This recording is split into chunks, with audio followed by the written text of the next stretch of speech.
Hello everyone, welcome to Ashley and Lancelot Show. Hopefully this will be a lot better. If you hear Final Fantasy VII Remake in the background, that is because Ashley is playing in the living room.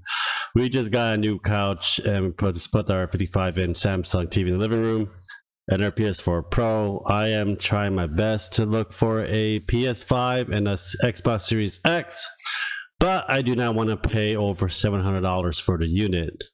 Below 700 would be a good ideal, but I think we're going to end up probably paying $700-800 by a scalper. Reason why we want to get the game, because you probably will not get the console probably until end of 2023. And there's a lot of games I do want to play on the PS5 and Xbox Series X. Even though I have a computer, I just prefer certain types of games to be on the console. That is my opinion. Well, anyhow, today's review is going to be the Pathfinder Wrath of the Righteous. I just picked this game up on Friday. I believe it's $50 on Steam. I know next month they'll be coming on the consoles. I did not know it will come on the 8th gen console, the PS4 and the Xbox One X. I know they come on the newer consoles for it. It is one of those D&D tabletop games, just like Beholder's Gate or the Kingsmaker previous of this game as well. This is going by Pathfinder 2E rules, 2nd edition rules. I prefer the 1st edition of Pathfinder rules, and I prefer D&D 3.5 edition rules. Those are the two rules I prefer to play the most, but with Baldur's Gate 3 becoming the 5th edition, D&D 5th edition rules, and now we have Pathfinder 2nd edition rules for the Pathfinder Wrath of the Righteous.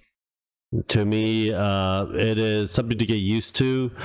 There is not that much free range customization on 2nd edition Pathfinder. I own the books, I read them, did not like them, but just prefer to play it in this game setting format than actually playing on a tabletop. That is my opinion. Every people that DMs or plays tabletop games has their preferences and rules and home rules as well. Reason why 2nd edition I don't really like is because it is a cross between the 4th and 5th edition D&D style rule set. So basically, for every race you have, you can level up race, pick a certain type of race and level that up, or you take one part of that and take a feat to up it as well. Especially with the class settings, only certain types of class settings that are out. I don't know if Wrath of the Righteous is going to expand more of the classes picks for it as well. I know I saw a season pass for this game, but I do not know what kind of season pass will come up. Probably more game, more content, more characters. I really do not know. I haven't been really following up on the news for it as well. But there is not really much of a multi-class or a prerequisite class for 2nd edition so far right now that I know of. I almost played actual tabletop gaming on G2K gaming store down here, but due to the pandemic, that all went down to shit. So you just get what you get. But so while waiting for Baldur's Gate 3 to be fully released, this is actually a very fun game, very enjoyable game, especially for $50. In my opinion, for that, the graphic setting and the combat format, you could do actual turn-based combat format if you really wanted to, but I haven't really did the actual turn-based combat. Even though if you do the regular base default setting, it is still a turn-based combat. There's still a timer to do a certain type of action and moving around for that as well. I think it's just more fluid and more flowing that way. In the beginning of the game, it is going to be a lot easier than when you progress further on. The further on progress, the stronger the monster gets. Every time you rest, you get the abyssal I think it's called Blissful Coalition, something like that. That will get stronger for your demon army for that as well. So this general game is you're in Canabras and you're trying to get rid of the demon and go to send them back to the abyss from the world hearth. So that's the generalization of the game. I'm not going to spoil it. There are 129 gameplay so far right now on the ANL Let's Play channel, down a link below if you want to see more of the gameplay and the format style for that. That is up to you guys. I am not going to do too much of a spoiler for this game. I believe this is actually a lot more funner and more mechanically friendly than the Kingsmaker Pathfinder that I played like a year ago or two. But that's Pathfinder first edition rules, and have more fun with the mechanics on that, because the 3.5 style rules that I really enjoy. The second edition is something to get used to. The only thing downside about this game is the Crusader formation. So you have your own your own party, and you have your Crusader army. You need to get the Crusader army, get the money that you need to recruit armies, archer soldiers, hell knights if you want to unlock them, or the clerics too if you want to unlock them as well to join your army against the demon. So you're going to have to get a certain amount and play them in kind of like a square type tactile combat, I would say. It's just that you must have a general that's very high, or have a lot of soldiers, but you gotta wait so many days and weeks and skip just to get that many armies as well. But there's a little skirmishes you can go around and do to level up your general. I just don't really like that as well. I don't think it is actually timed, in my opinion, like the Pathfinder Kingsmaker. You gotta get done everything in a certain time.